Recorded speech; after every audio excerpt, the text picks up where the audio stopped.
Who's this white boy?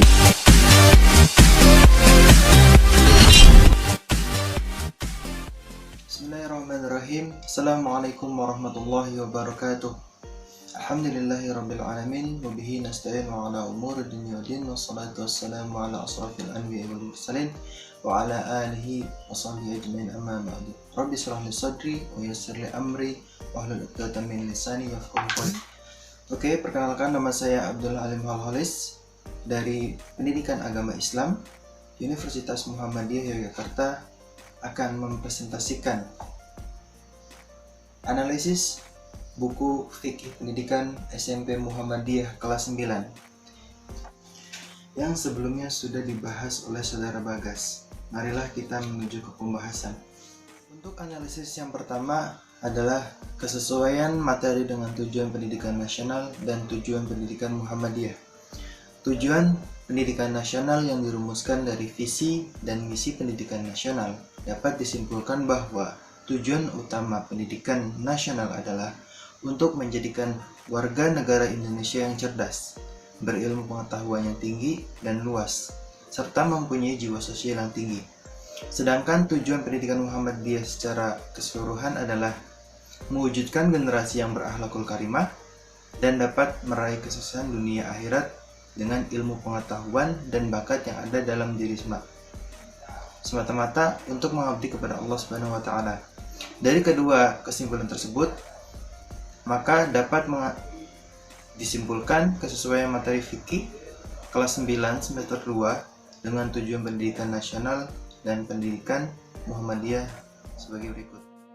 Yang pertama adalah bab Hari Raya Idul Adha. Dalam bab ini, penulis menganalisis bahwa materi ini sudah sesuai dengan tujuan pendidikan nasional maupun tujuan pendidikan Muhammadiyah. Salah satu tujuan pendidikan nasional yaitu beriman dan bertakwa kepada Tuhan Yang Maha Esa. Dapat dibuktikan dengan materi-materi pada buku ini, yakni hukum-hukum untuk melaksanakan sholat pada Hari Raya Idul Adha, yakni sunnah muakkadah bagi laki-laki dan perempuan. Itulah salah satu amalan untuk beriman dan bertakwa kepada Allah Subhanahu wa taala. Selanjutnya adalah bab ibadah kurban. Dalam bab ini, penulis menganalisis bahwa materi ini juga sudah sesuai dengan tujuan pendidikan nasional maupun tujuan pendidikan Muhammadiyah. Pada surat Al-Kautsar ayat 2 yang artinya dirikanlah salat dan berkurbanlah, menunjukkan bahwa berkurban adalah perintah Allah. Itulah salah satu dari kewajiban seorang yang beriman dan bertakwa kepada Allah Subhanahu wa taala. Dan di materi ini juga dijelaskan tata cara menyembelih hewan kurban. Hal tersebut relevan dengan tujuan pendidikan Muhammadiyah, yakni menyiapkan pelajar dari segi profesi, teknik, supaya dapat menguasai profesi atau keterampilan tertentu. Selanjutnya yakni bab akikoh. Dalam bab akikoh, penulis menganalisis bahwa materi ini sudah relevan dengan tujuan pendidikan Muhammadiyah. Hal ini ditunjukkan dengan berakikoh, yaitu rasa syukur setelah 7 hari lahirnya seorang anak. Rasa syukur tersebut adalah akhlak mulia, yang sama dengan tujuan pendidikan Muhammadiyah, yaitu membentuk akhlak mulia. Bab yang terakhir adalah bab waris atau faraid. Dalam bab ini, penulis juga menganalisis materi ini sudah masuk ke dalam tujuan pendidikan Muhammadiyah. Hal ini ditunjukkan dengan materi yang mengajarkan, yaitu tata cara pembagian waris yang sudah ditinggalkan dari orang tua. Hal tersebut menimbulkan ukhuwah Islamiyah sesama saudara atau umat muslim yang relevan dengan tujuan pendidikan Muhammadiyah, yaitu menguatkan ukhuwah Islamiyah di kalangan kaum muslim. Dan selanjutnya yang kedua yaitu kesesuaian materi dengan kompetensi inti, kompetensi dasar, indikator, metode pembelajaran, dan alokasi waktu. Yang pertama yakni pada bab Hari Raya Idul Adha. Pada bab ini, dalam pembelajaran fikih kelas 9 semester 2 membahas tentang hal-hal yang ada pada Hari Raya Idul Adha, termasuk tata cara khutbah pada saat Hari Raya Idul Adha. Dari hasil analisis penulis, materi Hari Raya Idul Adha ini dapat pada pembelajaran fikih kelas 9 ini sudah sesuai dengan kompetensi inti, kompetensi dasar, indikator, metode pembelajaran. Salah satunya yakni kompetensi inti dalam materi ini memahami rangkaian amaliyah ibadah pada hari raya Idul Adha, dibuktikan dengan materi-materi yang menjelaskan tentang tata cara melaksanakan ibadah salat Idul Adha. Dan untuk selanjutnya pada bab ibadah kurban. Untuk bab ibadah kurban ini, pembelajaran fikih kelas 9 semester 2 membahas tentang hal-hal bagaimana cara berkurban termasuk dengan ketentuan-ketentuannya. Dari analisis penulis, materi ibadah kurban ini sudah sesuai dengan kompetensi inti, kompetensi dasar, indikator, dan metode pembelajaran. Hal tersebut dibuktikan dengan materi-materi yang tertera di dalam buku dengan lengkap dari mulai pengertian sampai hikmah-hikmahnya. Dan selanjutnya pada bab akikoh.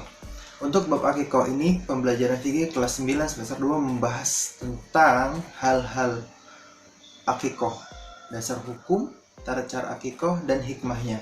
Penulis menganalisis bahwa materi dalam bab ini sudah sesuai dengan kompetensi inti, kompetensi dasar, indikator, dan metode pembelajaran. Hal ini dibuktikan dengan materi-materi yang tertera di dalam buku ini sudah memenuhi untuk menuju indikator-indikator maupun kompetensi inti yang tertulis di dalam buku. Contoh, memahami ketentuan-ketentuan syariat Islam tentang akikoh dibuktikan dengan materi-materi di dalam buku menjelaskan dari mulai pengertian, ketentuan dasar hukum, tata caranya, dan hikmah-hikmahnya. Dan untuk yang terakhir adalah bab waris atau faraid. Untuk bab waris ini bab terakhir pembelajaran fikih kelas 9 semester 2 membahas tentang hal-hal yang mengatur ketentuan pembagian harta waris. Penulis juga menganalisis bahwa materi dalam bab ini sudah sesuai dengan kompetensi inti, kompetensi dasar, indikator, dan metode pembelajaran. Salah satunya dibuktikan dengan kesesuaian materi yang akan diajarkan menggunakan metode problem based learning. Peserta didik dituntut untuk berpikir kritis dan terampil dalam pembagian ataupun perhitungan waris. Yang ketiga yaitu kesesuaian materi dengan psikologi perkembangan siswa. Pendidikan tidak terlepas dari psikologi perkembangan siswa. Maka dari itu, perlu adanya penyesuaian materi dan juga metode pembelajaran dengan psikologi perkembangan siswa. Jika tidak sesuai, maka pembelajaran tidak akan maksimal.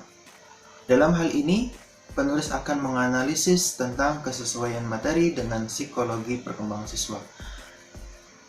Penulis akan sedikit memaparkan teori-teori tentang psikologi perkembangan yang berhubungan dengan materi fikih kelas 9.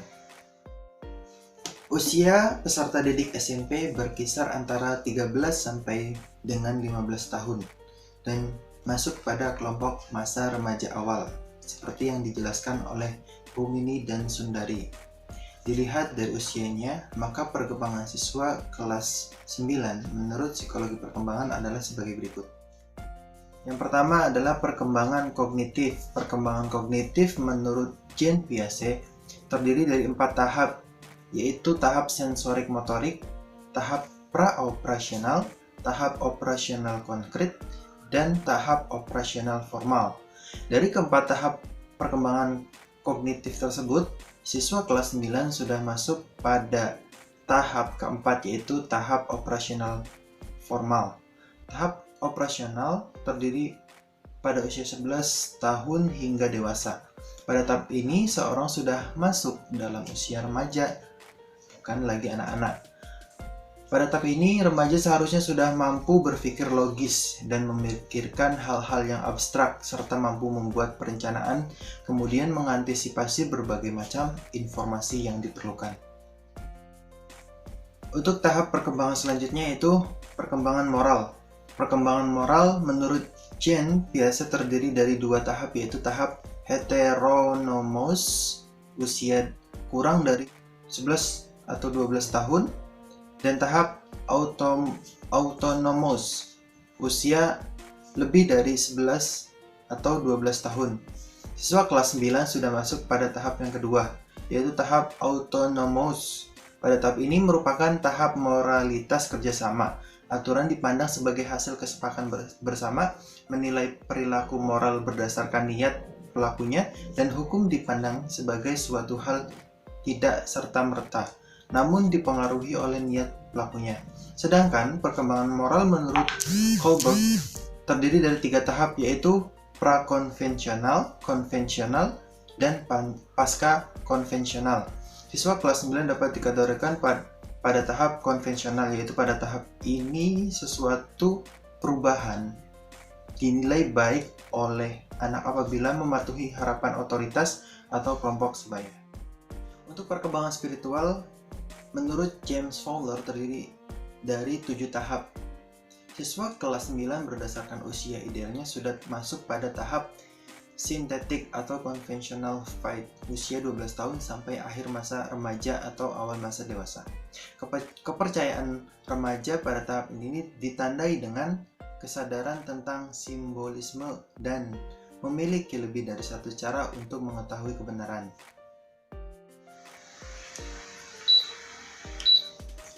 Beberapa teori psikologi perkembangan di atas dapat mewakili teori psikologi perkembangan secara global sebagai analisis kesesuaian materi dengan psikologi perkembangan siswa.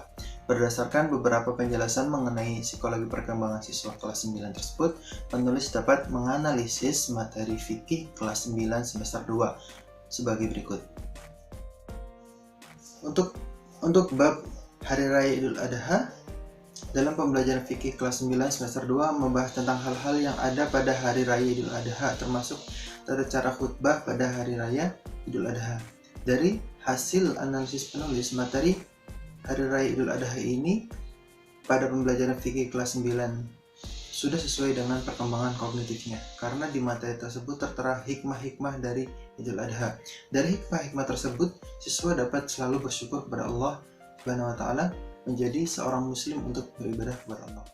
Untuk selanjutnya, bab ibadah kurban. Untuk bab ibadah kurban ini, pembelajaran fikih kelas 9 semester 2 membahas tentang hal-hal bagaimana cara berkurban, termasuk dengan ketentuan-ketentuannya. Dari hasil analisis penulis, materi ibadah kurban ini sudah sesuai dengan perkembangan kognitifnya berdasarkan materi-materi yang tertera dalam buku. Sudah lengkap dijelaskan dari mulai ketentuan sampai tata caranya, sehingga para siswa diharapkan bisa mempraktikannya. Selain itu, dalam bab ini sesuai dengan perkembangan spiritual siswa, karena dalam bab ini mengajarkan ibadah kurban yang tujuannya siswa selalu bersyukur atas nikmat Allah Subhanahu wa Ta'ala. Materi tersebut sesuai dengan perkembangan spiritual siswa yang telah sampai pada kesadaran atas apa yang telah dicapainya, serta memiliki berbagai cara untuk mendapatkan kebenaran. Bab selanjutnya yaitu bab akikoh. Bab akikoh ini pembelajaran fikih kelas 9 semester 2 membahas tentang hal-hal tentang akikoh, dasar hukum, tata cara akidah, akikoh, dan hikmahnya. Penulis menganalisis bahwa materi dalam bab ini sama seperti bab sebelumnya. Tujuannya, siswa selalu bersyukur atas nikmat Allah Subhanahu wa Ta'ala dan bisa memaknai hikmah-hikmahnya. Hal tersebut sudah sesuai dengan perkembangan spiritual kelas 9 yang telah sampai pada kesadaran atas apa yang telah dipercayainya serta memiliki berbagai cara untuk mendapatkan kebenarannya. Untuk bab yang terakhir yaitu bab waris. Bab waris ini bab terakhir pembelajaran fikih kelas 9 semester 2, membahas hal-hal tentang mengatur ketentuan pembagian harta waris. Penulis menganalisis bahwa materi dalam bab ini sudah sesuai perkembangan kognitif dengan perkembangan kognitifnya. Karena di bab ini tidak hanya ada satu masalah, melainkan banyak yang perlu diperhitungkan. Maka dari itu, bab ini cocok untuk perkembangan kognitif kelas 9 yang pada dasarnya sudah mampu berpikir logis dan memikirkan hal-hal yang abstrak, serta mampu membuat perencanaan kemudian mengantisipasi berbagai macam informasi. Yang keempat, kesesuaian urutan materi. Materi fikih kelas 9 SMP Muhammadiyah pada semester 2 yang terdiri dari bab Hari Raya Idul Adha, ibadah kurban, akikoh, dan waris. Dari analisis penulis, Urutan bab pada buku ini sudah sangat tepat, dan dari membahas Hari Raya Idul Adha ke ibadah kurban, lalu ke bab yang hampir sama dengan ibadah kurban, yakni akikoh, dan terakhir yaitu waris. Untuk yang kelima, yakni analisis isi, cakupan, kesahihan pikiran, dan dalil.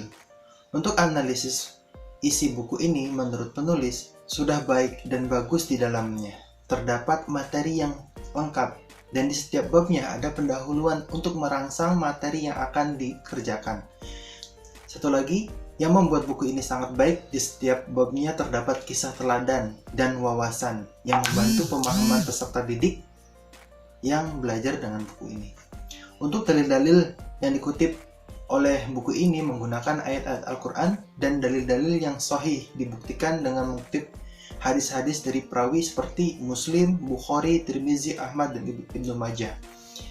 Dan terakhir, dan dari analisis penulis masih ada yang kurang, yakni alokasi waktu untuk di setiap pembelajaran atau babnya agar lebih efektif dan efisien. Yang keenam, analisis terhadap jenis dan butir evaluasi. Dalam buku fikih kelas 9 semester 2 ini, jenis evaluasi yang digunakan adalah uji kompetensi, tugas kelompok, refleksi, rencana tindak lanjut. Menurut analisis penulis, jenis evaluasi semacam ini sudah sesuai dengan materi yang disampaikan. Dengan diskusi, siswa akan lebih memahami materi karena siswa terlibat langsung dalam membahas dan memahami materi tersebut. Selain itu, uji kompetensi yang berupa pilihan ganda dan esai akan menambah siswa dalam berpikir kritis, teliti, serta mengingat penjelasan mengenai materi yang telah diajarkan. Begitu pula pada refleksi. Penulis sangat setuju dengan jenis evaluasi ini karena dengan memberikan kolom refleksi, guru akan mengetahui sejauh mana pemahaman siswa tentang materi yang telah diajarkan. Dan rencana tindak lanjut. Penulis juga setuju karena dengan adanya ini bisa mengetahui nilai siswa yang masih belum menuntaskan nilainya. Dan untuk terakhir adalah kesimpulan. Kesimpulan dari analisis materi fikih SMP Muhammadiyah kelas 9 semester 2 adalah sebagai berikut. Yang pertama, materi buku ini sudah sesuai dengan tujuan pendidikan nasional maupun tujuan pendidikan Muhammadiyah dengan segala materi-materinya, kompetensi inti maupun kompetensi dasarnya. Yang kedua, materi dalam buku ini sudah sesuai dengan kompetensi inti, kompetensi dasar, indikator, metode pembelajaran. Namun, menurut penulis masih ada yang kurang dari buku ini, yakni adanya alokasi waktu di setiap babnya. Yang ketiga, sedangkan berdasarkan psikologi perkembangan siswa, materi-materi pada buku ini sudah sesuai dan relevan dengan kemampuan peserta didik kelas 9 semester 2. Yang keempat, materi-materi juga sudah disusun sangat tepat dengan bobot materinya dari mulai yang sedang sampai ke materi yang lebih rinci. Yang kelima, dalil-dalil yang disampaikan pada bab ini sudah valid. Secara keseluruhan, buku ini sudah baik dan bagus karena sesuai dengan tujuan pendidikan nasional dan tujuan pendidikan Muhammadiyah. Dalil-dalil yang digunakan pun dalil yang sahih. Materi runtut sesuai dengan bobot materinya masing-masing. Mungkin cukup sekian analisis dari kelompok 8 terhadap materi buku fikih SMP Muhammadiyah kelas 9 semester 2. Semoga bermanfaat, kurang lebihnya mohon maaf. Wabillahi taufiq wal hidayah. Wassalamualaikum warahmatullahi wabarakatuh.